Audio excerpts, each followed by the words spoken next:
Hello there, yarn lovers, it's Gary and I'm coming to you from my happy place, the Yarn Corner here on the west coast of Canada. So welcome, welcome, welcome on this drizzly Friday morning. It is November the 8th, 2024.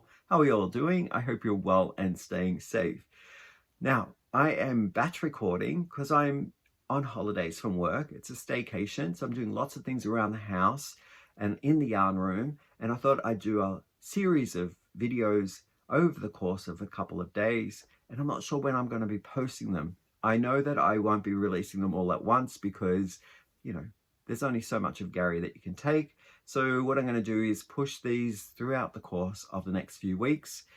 This one might be the first one that you'll see, even though I did record some yesterday, and just to, you know, make it less confusing, the dates are only put on there for me so that I can use it a little bit like a diary to know when I'm talking about things, that the date is up front.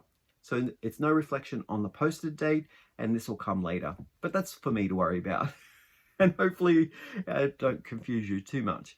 So yeah, up front, I am going to be talking about some works in progress, some finished works. I'll be touching on the mood board mail that I'm hosting currently, and it's ending November the 30th, 2024. I'll be talking about some acquisitions that I purchased, whether or not I'm going to be doing anything in December using up minis or scrap yarn, which I think is a great idea to wrap up the year with some kind of those loose ends that you want to kind of use up. So that will be something that I'll reflect on as well. And also what's going on in my community right now. So I'll leave all the yarny goodies up front so that if you want to just, you know, listen to those, and if you want to stick around and figure out what's been going on here, then you're most welcome to. Up front in the intro video, I also posted a little clip of what's going on currently. The salmon are racing up the river. They're ready to spawn. It's been the last, I'm going to say 6 to 8 weeks that they've been making their journey up the river here, and it's such a spectacular sight to see. So hopefully I've edited some of that footage up front so you know what's going on around my neighborhood in nature. I do love my hikes, and I do love walking along the river and seeing the changing colors as well as what's going on with the wildlife there too.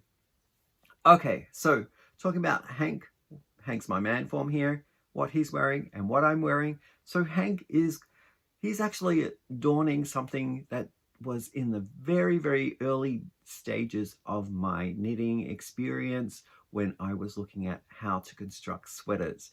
I did a whole batch of sweaters around the same time. So there was color work in feral kind of like knitting, and there were in the round knitting, bottom up, top down, panels, how to sew them all together. It was a big endeavor, but it was even before I started the channel that this one was well underway. Now there's a story behind this one. It's a very special piece because it was a gift that I made for Chad, and we went shopping together for the yarn. It's the Payton's Canadiana worsted, and he chose the color. I got it from Michael's. And anyway, so the pattern that I used, okay, I found it. I dug it up. I'm looking over here because it's on my laptop right now. And it's called the Basic Alpaca Vest. Now, it was published by Pierrot, and they're a yarn publication, I guess. So I will include that down below in the description box. So if you want a link to it to find out more about it, as well as any other patterns that I mention or YouTubers. So it's not a sweater vest no longer, because one of my requests from Chad was that it was a sweater. He wore it a few times, and he said he would get more use out of it if it was actually had sleeves, so a full sweater. And I thought, okay. And then I think I started the podcast, and I was presenting that as an issue because I'd never done the sleeves before by attaching them, picking up stitches. So I asked the viewership to give me some advice, and they gave me wonderful advice. So it's not the best picking up of stitches, but it's kind of fine. It used to just be a little cuff here, and then I picked up the stitches and knitted down the sleeve, decreasing to taper in to the cuff down below. So he does wear it often, and I'm glad that he does, because it did take me a long time to make the sweater vest, but now that he enjoys wearing the full pullover more, I'm seeing him wear it, so that's great. What I'm wearing is a gift by a wonderful friend of the channel, and this is a Tunisian cowl. I absolutely love it. The colors are wonderful and vibrant. So we've got this electric green and citrusy kind of green, and this charcoaly black. It's wonderful and soft, and that's come from Emme. So thank you, Emme. And I know today's a very special day that I'm recording this for you, so yay. Okay, let's kick off by talking about finished objects. The first one I'm going to show here is an answer to a make-along that I'm hosting right now. It's currently going until November 30th, 2024, and it's my hashtag moodboard Mel fall 24. It is themed, and the theme is called Blendship Boards. Now, I'm going to leave down in the description box some details, some guidelines when I open up the mood board back in, I think, late September. So it's been going for a couple of weeks now, maybe 6 weeks, and we have like maybe 2.5 to go. So if you're interested in joining in, that's where you'll go to find out some details about what you need to do to participate and what's required. But I'll give you a little example of the process here so that you can get an idea of what I'm talking about with these explorations and mood boards, and how to construct them, and what we're looking for this specific theme. So a mood board that I have chosen in this theme is Blendship. So that is looking at someone special in your life and yourself and how you connect. So we're looking at similarities, like maybe our favorite things like color or hobbies or places to be, and also differences. So maybe someone in your life you gravitate to because there is an opposite there, or someone's more extroverted, someone's more introverted, someone's quiet, someone's more vivacious. So those are the things that we're going to be putting down in our mood boards in a depiction of them in images. So yeah, we're not using any people, so we're not putting portraits of ourselves or the special person that we've chosen in the board. We're going to refrain from trying to use anything figurative as in the lines of a person, and we're going to try and explain or express ourselves with using abstract. There could be some inanimate objects, there could be some places that we like going to. So those are the types of things. So maybe some furry friends or special animals, and that's what we're going to be putting in our mood board. So we're going to use that as our inspiration for choosing a pattern and choosing our make. So if editing Gary, I'm going to be doing this so that I can see it in the video, can put up the mood board that we're going to be talking about today with, and I'll show you the finished work. So here we see, hopefully it's up, the photograph that I'm using. The mood board is made up of a table setting and lovely fine china that uses etched like watercolored pine trees, as well as Celtic kind of embossed framing on the actual chinaware. So those are the things that I chose as representing the person that I've chosen and myself. And I'm choosing colors. Our favorite colors and different colors are the rusty red brown and the lime green. So those are the two that I'm meshing together. On the color wheel, it's kind of nice too, because green and reds are complementary colors, and they're at the opposing sides of the color wheel. So I thought this would be a great place to start. I've chosen some keywords to help describe the connection of the the person that I've chosen and myself. So it's traditional, it's curious, and I think, I don't know what the third word is. I haven't looked at that photograph for a while, so I know you're yelling it out because it's right there. But anyway, we'll move along. The process that I took from that mood board was, let's look for a pattern that has some of those elements in it. So maybe some Celtic weaving, some plant life, something kind of like organic. And I found the pattern that I thought fit perfectly. It's called the Ivy Hat. And it does have a lot of the elements that I was looking for.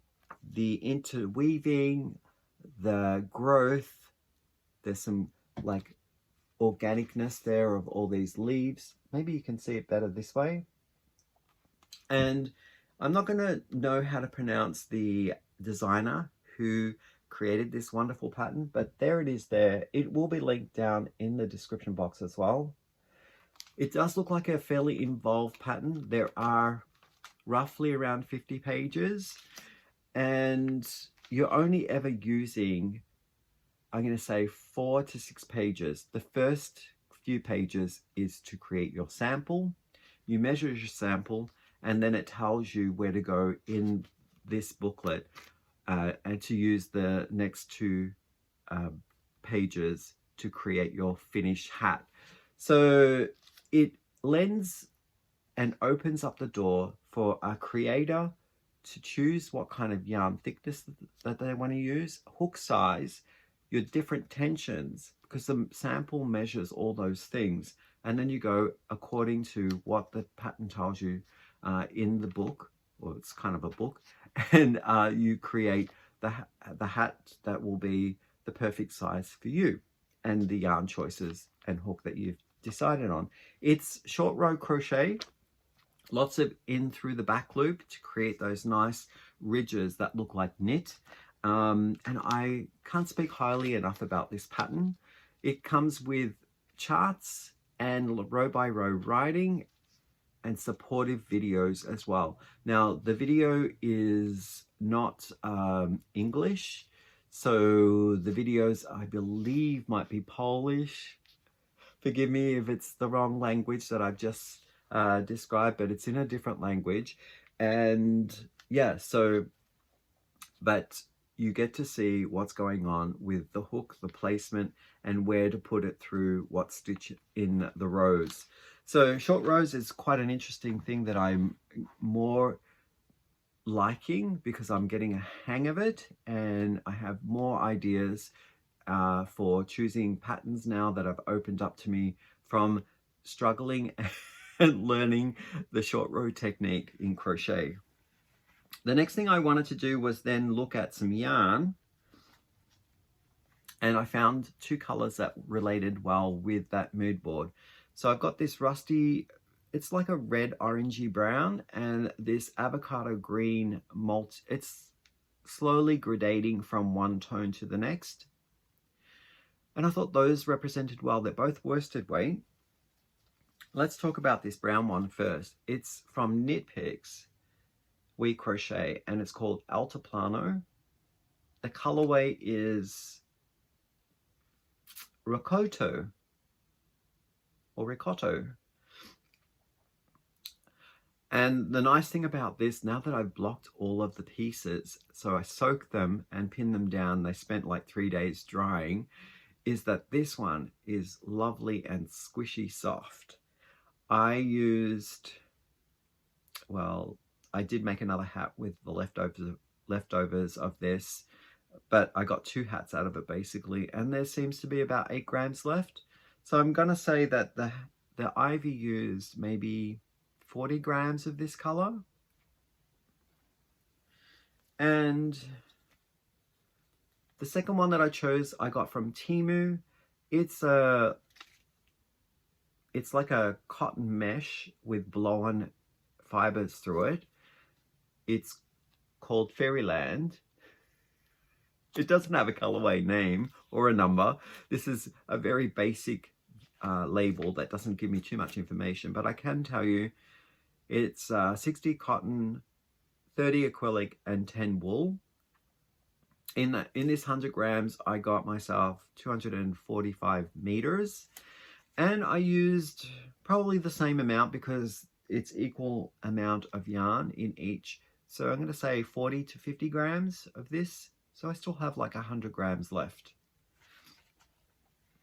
All right, so the hook that I used was a 5.5 millimeter.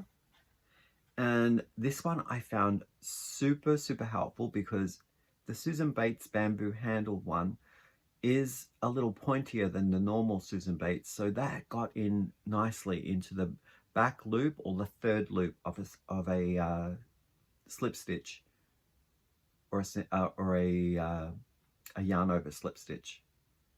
So that was very helpful. So this is the little sample that I did using the Fairyland yarn, and so I took my measurements in this to create the hat. I'm really excited about this hat. Okay, where did it go? Is it in my lap? Yes, here it is here. So this is how it turned out. Wow. Do you ever recall those spearminty mint soft candies?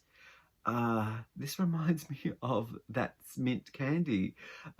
So yeah, it turned out really, really nice and flexible. The fabric that it made up was nice and soft. The other side of it is the reverse color. So I did a panel in each of the colorways, and it's very, very soft. So I've got a form head here that I'll put it on so you can see the look of it. And I will be sending it along to the recipient. So I don't want to put it on my head, and it's been washed. So this is the result of how it works up and how it joins up at the top in the crown. It's really, really lovely. I love this pattern. And I could see myself doing it again in a full color, like a full single color, and maybe use a soft variegated yarn as well. These yarns worked nice with the pattern as well because they're a little stretchy. Not so much the cotton based one, but the Altaplana from Knit Picks was a nice yarn, and it's a plump, full plied yarn. So all of these ridges show up very nicely with using a yarn like Altaplano. Yeah. Okay, moving right along. It's a bit of a hat situation here. I'm going to be rekindling another pattern that I worked on in the last show and tell, just to, one, fix a problem that I found when I was decreasing. I did it incorrectly, and also I thought it would be a nice gift for Christmas as well, for the second time that I did it. So this one here was the one that I showed last week with the swirl, and these have been washed and blocked since that last viewing. It's the Clara hat. So I used the Clara hat pattern by Sarah Clint. That's it there. I love this pattern. It rated one of my favorites, or top 5 things to knit. And I did the decrease is incorrect. So I got myself the swirl instead of a box decreasing. And I thought, I'm going to go back and do it again. But I really love this fuzzy novelty yarn, how it has those pops of bubbles in it. What do you think? I really like it. So I'll put this one on the head form, and you can see as well. Just take that ivy off. And I'll talk to you about the yarn. Woo. Okay, go on. There we go. Just sort of pulled it out of shape a little bit. There So that's seeing it a bit better, how it swirls around. And it's a multicolored. I'm using 2 yarns that I kind of switch up every stitch to create these awesome ridges. What yarn did I use? I covered this in the last one, but I wanted to show you how soft it ended up getting with the wash and block.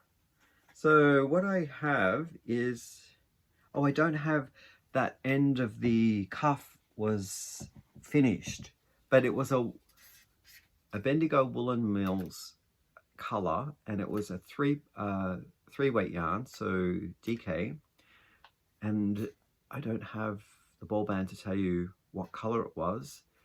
But then I went into these two, which one is a hobby yarn and the other one I got from Temu, the novelty one. So I'm going to show you those two. This is the Woody Tweed. I don't have the label anymore, it's fallen off. The Woody Tweed yarn that I used, as well as this one here, which didn't come with a label, but this is the novelty yarn that I held double, and it has pops of those colors, and this is super, super soft, like a 4.5 softness. It's really, really soft, and I thought that paired well for the contrast, so using those two for the crown of the body and the crown of the hat. The knitting needles that I used were two types. Actually, I used three types. This one here is a 4.5 millimeter, and these were a delight to use. They were gifted to me by a friend of the YouTube channel, and it's this one here, Susan Bates circular knitting needles, a size US 6, which is, I believe, a 4 millimeter, and it's the nylon circular knitting needles. I found these really super quiet. Like when I was knitting with them, there was a nice feel and they didn't clunk against each other. So if you wanted to keep a quiet kind of like session of knitting somewhere and not interrupt anyone's kind of like viewing of TV watching, or if you're at work and you're on your lunch break and you're sharing space within the staff room, then this is a great knitting needle, I thought. So that was for the brim of the hat, the 1x1 ribbing, and then this one here I used was bamboo, and it's the 6 millimeters. Hat number 2, as I mentioned, I was working on it, I think in the last video, is this one here, and this one has the correct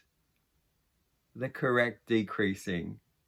So we have the 4 channels that are coming together and they create these, it's almost like a Art Nouveau kind of detail in architecture, how they kind of like spike together and they get closer and closer and create these points to the end. And I'll put that on the hat so you can see the difference. That's the circular one, which gives a lots of movement.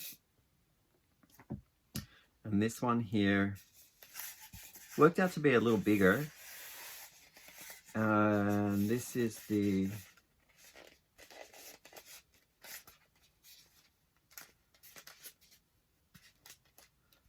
the close of the square variety. So this one's not moving around.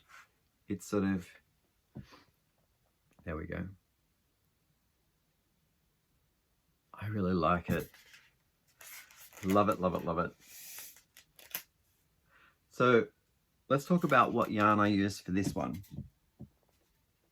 The blue, or blue purple and some grey. I keep calling it blue, but it's sort of more purpley colour. It's called Brooklyn Boy Knits, and it's from Knitology. That was a knit crate yarn that was gifted to me by Kit. I love this yarn. And it's still a little damp, so I wanted to show it anyway.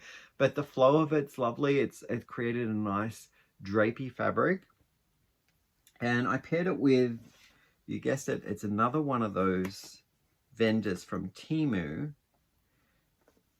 in a different color. So this was the different color that I used. It's more citrusy, more lemon yellow, almost bordering on highlighter green.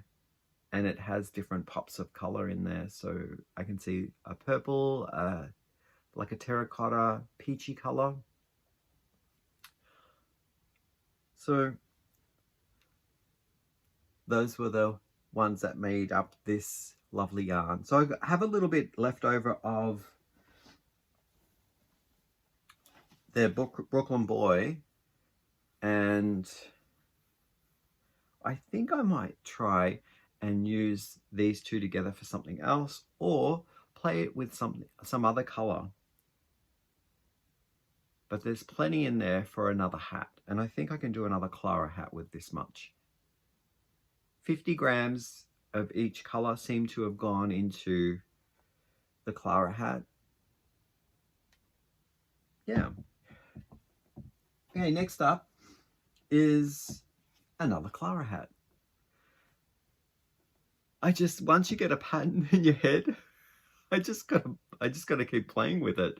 So same needle sizes, everything is the same as what I've mentioned before. This one I'm going to gift, and that's it there. That's the box close. Those nice decreases. I'll put that on the head so you can have a look. Now, this is using the same kind of yarn combinations that I've mentioned from throughout the different types of hats. That's it there. And this rusty brown is the Knit Picks Altiplano, as I showed in the Ivy hat.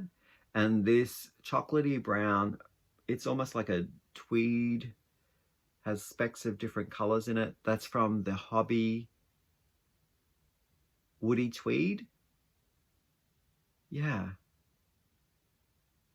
So that's how that one worked out. And this one came out softer as well than what it comes in, what it is in the raw form of the ball as you're using it. It's quite a, I'm going to give it a 3 out of 5 for it out of the ball. But then when you wash it, it gets to around a 3.5. Yeah. And that's kind of true for both yarns. Now, one of the tips for the Woody Tweed, if you're using it, I've noticed this when I crocheted with it first time around, is that when you're tying knots or weaving in ends and you want to kind of give it a bit of a tug, it is quite a gentle yarn, so the fibers aren't very adhesed together tightly, so it can break quite easily. But if you're mindful of that, maybe do a bit of a test run with it, knit something like a small swatch just to get the idea of the hang of how much you can get away with it. Normally with acrylic or a well-plied yarn, you can kind of tug and get a nice tight knot with it, not with the Woody Tweed, which is, I believe, part recycled.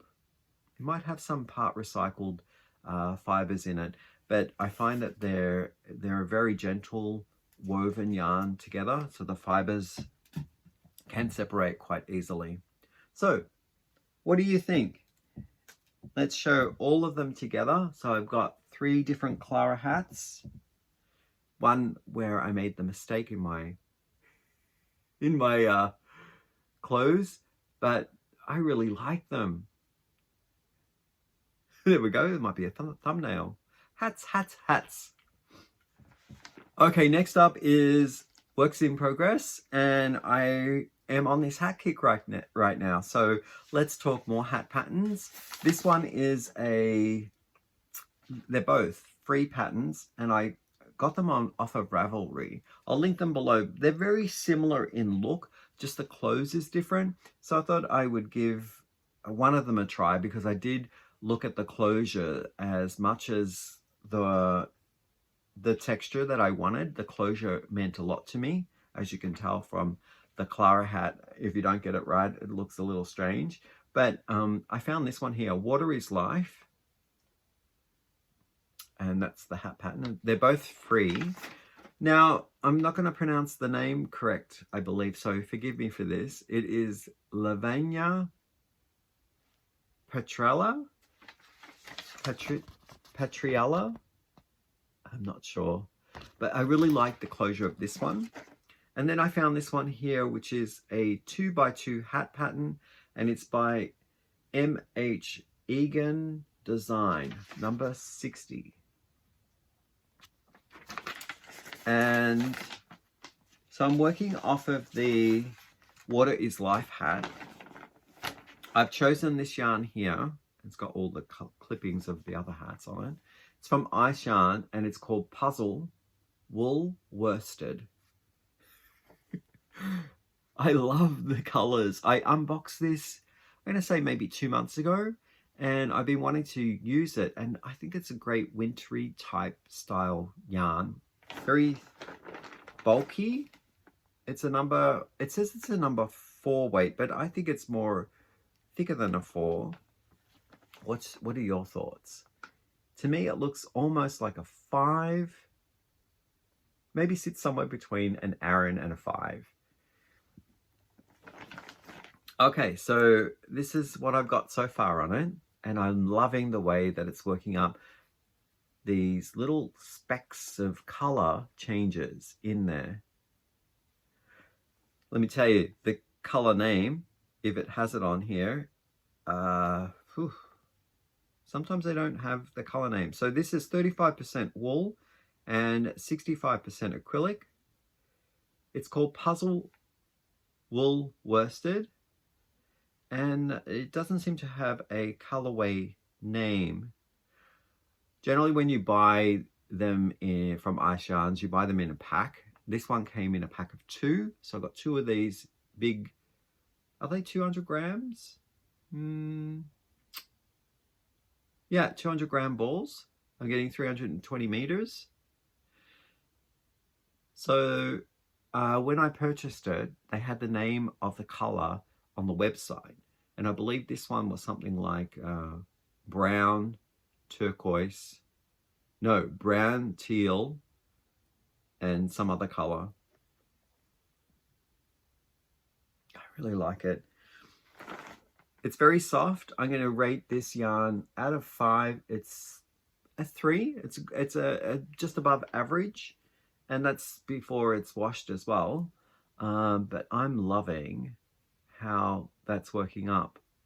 I can see the ribbing quite nicely, so it's not, the texture of the ribbing is big enough to hold up against something that has slight color variations in it.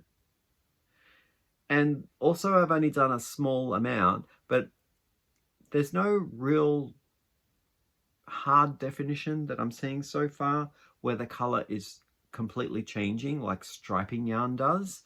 So there is an exciting way of using yarn that looks like this to get a nice garment or accessory like this hat pattern that I'm doing. Love it. And it's very, very springy, like bouncy yarn. Not springy as the season, but bouncy. Oh, the knitting needles that I'm using are my Chagus, and I'm using a 5mm set of knitting needles. I love them. Love them, love them, love them. All right. Next is another whip that I've been working on this week, or I'm going to say over the course of the last update video. And it's this pattern here called the Mosaic Vine. I have got myself, I think in the last bit I'd finished this section here of the leaves, and all of this new stuff here is the recent stuff that I put on there. It's coming along nicely, and I've got so much yarn everywhere. I'm not doing a very good job showing you this, am I? I love this pattern. the look of it, not so much the process of it. It is a tedious pattern that I need to have time to concentrate on it. I can't be doing anything else. It's got to be quiet, and otherwise I found myself ripping back and having to do lines of it again. So yeah, it had a false start in the beginning. When I was up here, I didn't like the color that I chose that I added in, so I went back and I was like 9 stitches short. I wasn't reading the pattern properly, and then I started again and I changed up the colors. I got rid of that orange that I had in there, and I'm really enjoying how subtle it is up here, and then it goes into more of a statement down here. Yeah, I don't think it would have worked had the piece had completely loud lines all the way through. So the subtlety and then having that pop towards the end, I think that's going to make the garment even more interesting when worn. So sometimes you could have bits of it showing that are more loud and then sometimes more subtle. Makes it more versatile. And I'm seeing in my little pack here, this was a gift as well that I'm housing the project in, and it's come from Edith. I had to think there for a moment of the place that it arrived from. So thank you, Edith. And I'm eating like Halloween candies, and they're all in all in there. Okay, confession time. So the yarns that I'm using are Hobby. It's the Dolce Cashmere fingering weight yarn. It's super duper soft. And the colorway, if you're interested, is 08. So it goes through these salmon colors to like a mulberry and a gray kind of purple. And at the moment, that's the one I'm using along the lines with this purple here. It was from Knit Crate. Now, I don't know what the name of this one was because the label has gone. I've used this in another shawl that I knitted up, a Stephen West shawl, and this was what was left, so I'm just using it for my line work until it runs out, and then I will pull from this one here to match the color, or I'll add this color back in, which is my light contrast color, and this is from Hobby as well, and it's their Alpaca silk yarn. The color of this one is what color are you? Color number 3. It's a lovely yarn. These were sent to me by Hobby, and they were for a challenge that I accepted, and the challenge had since finished. It finished in September. I did do one piece for that challenge, but this one was a lingering struggle or process because it was more involved of a technique that I'm not used to, and it's lots of slip stitching and lots of yarn needs to be carried all the way back. Right now, when I was up here, the yarn carried back was easy to manage because the rows were very short. So I'm choosing every 3rd to 4th stitch where I'm carrying that yarn that's not being used back to the beginning of the row. And now I'm like at 160 stitches or something. That yarn that's being carried back, it's getting very tedious to untangle the balls. And just to show you the back side where all the floats are,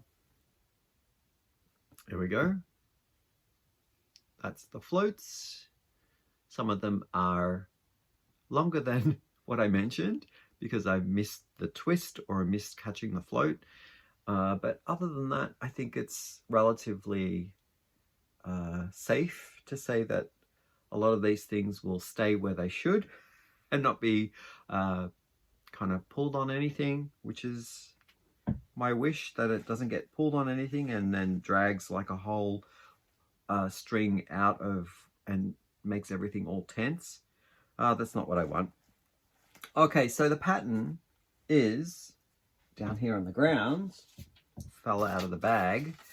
It's a paid for pattern. I did mention it. It's Mosaic Vines Shawl, and it's by Natalie Servant. And there are just two nice colors there. The front page just tells you what you need and your gauge, what size, how much yarn, and what size knitting needles. It's around 12 pages, heavily charted. There is an overarching rule for the edging that you've got to keep in mind as you're working through the project. The charts are all the color work which fall within the framing of the project. And there are some general rules that you've got to think of when you're knitting, so that you keep up with the right colors. And yeah, and I think my suggestion on this one would be, if you were to choose to do this pattern, to have a time frame set aside just to concentrate on it, so that if you're new to mosaic knitting as well, that you have the space to try it, so that it will be the best experience possible on something that you might be wanting to explore. Yeah, so knitting needles are 4mm, and they're my Chagu stainless steel. I'm using a cord to connect them of maybe around 32 inches in length. I think that will take me all the way through the project. I have, how many more sections? There are 11 sections all up, and section 11 and section 1 fall into play, so that you can cycle back around through and the patterning will supposedly work. I'm on section 10, and I think I need to get to the length of a 6-foot triangle on the longer side, and I think I need to go cycle round back to 1 and go back, do up to section 3 for the second time. So that will be the end of the shawl. I don't know whether there's anything else to show apart from, oh yes, I got this one here. Came back on my schedule for knitting probably about a week ago now, so I haven't shown this or mentioned it for a while, and I am doing the hood. So this is the hood part. It's a cable sweater vest. I'm not using a pattern for the overall features. I am just choosing patterns like this Celtic knot here. I've got a pattern for that.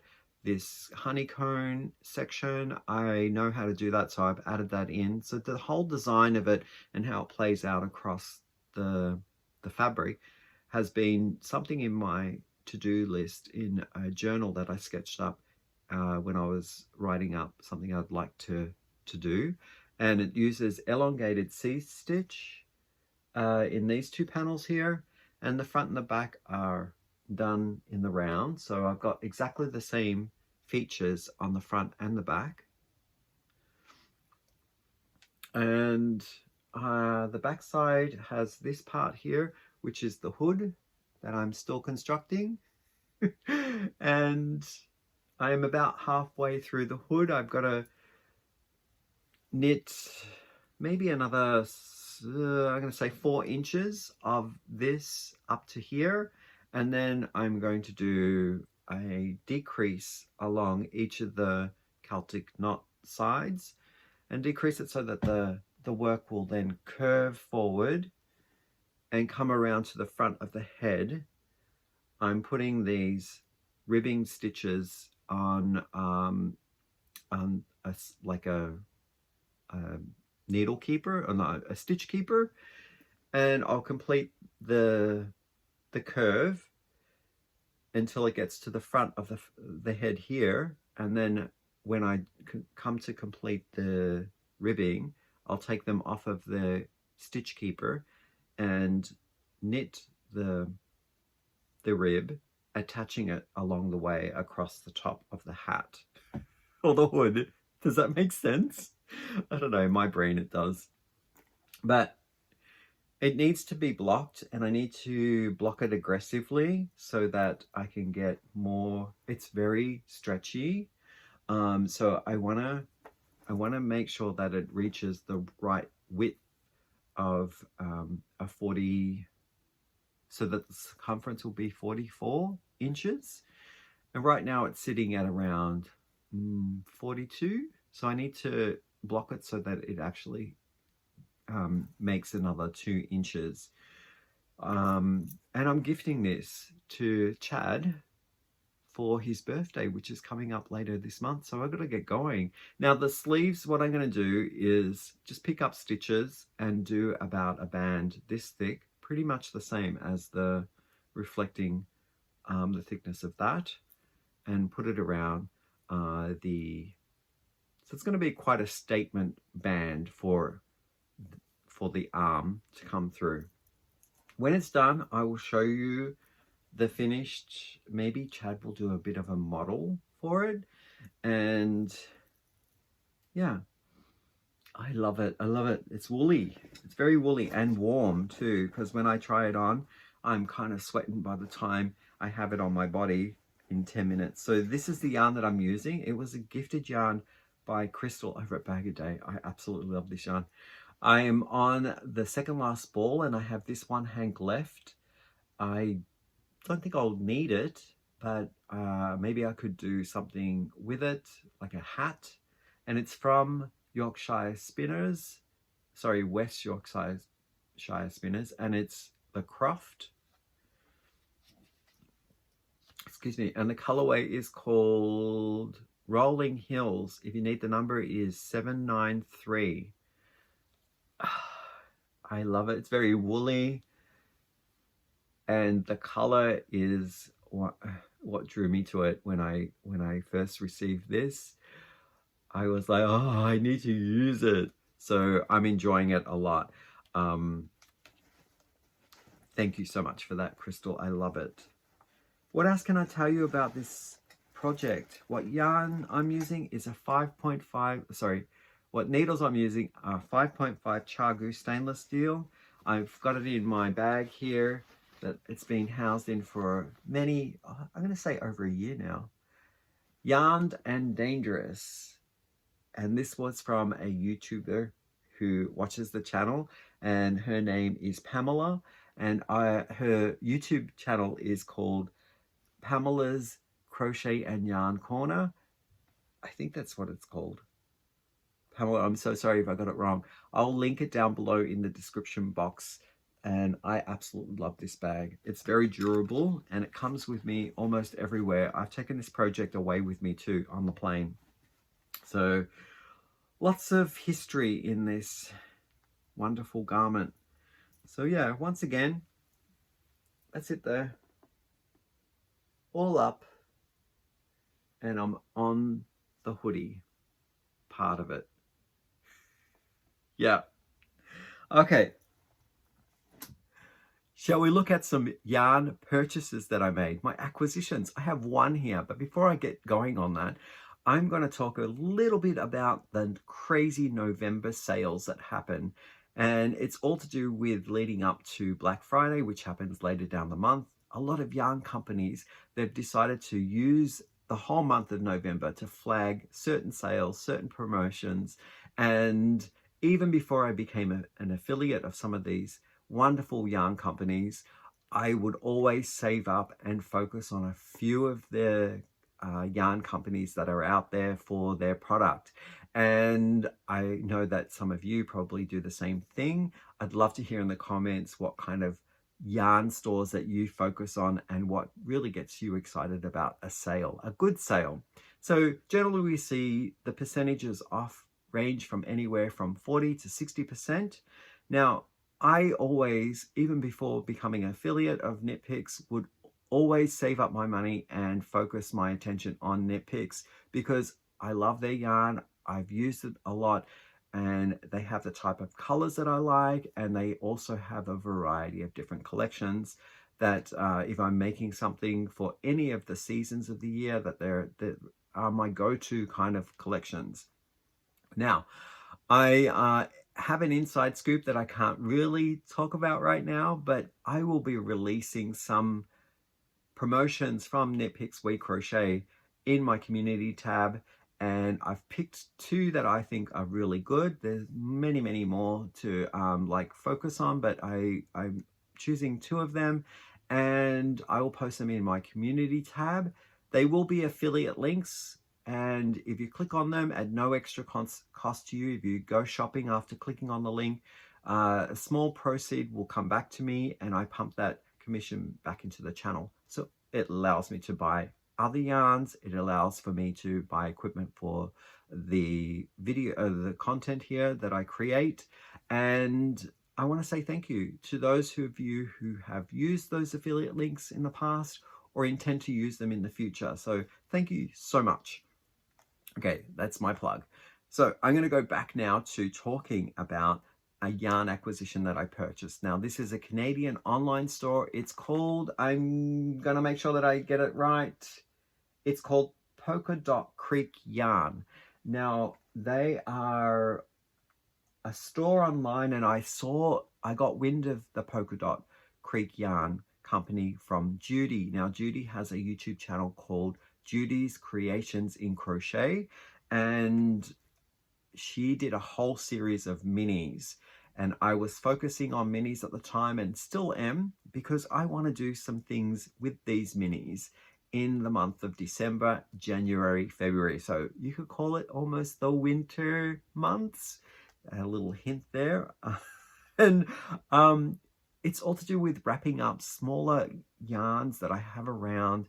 Maybe I have my own little mini set of yarn that I didn't quite complete in projects, so I want to use up those and feel like I'm tying up the loose ends, which is the best way of considering how to start end the year and start a new year, is tying up all those loose ends. So I'm thinking small minis and leftover yarn. So Polka Dot Creek, this is what I purchased, and I'll talk to you about the cost as well as what I thought and what I think about the yarn, and shipping, and all those details will be in Canadian currency. So I bought myself the Polka Dot Creek yarn bouquet, and the colorway of this yarn bouquet is called Lights and Brights. It's a fingering weight yarn. There are 24 mini hanks in here, or mini skeins, and each of the hanks are 10 grams, which offer up 45 yards. I'm not sure what that is in meters. It's possibly like 40 meters. And it's a 75% superwash merino, 25% nylon. The colors are amazing. They're got a combination of highlighter colors, like very day glow style that blow your mind, and then some that are kind of tonals, and more weathery looked ones that have a nice wash effect, like watercolor, and some pastels. So it's a nice array of brights. Now, I'm going to probably choose a 100-gram skein to join these all together in some way, but I think these will sit nicely on either a neutral or a black. So white, beige, gray, or black. Not too sure. I'd like your opinion on that. Okay, so how much did it cost? It cost me $95 for 24 mini hanks.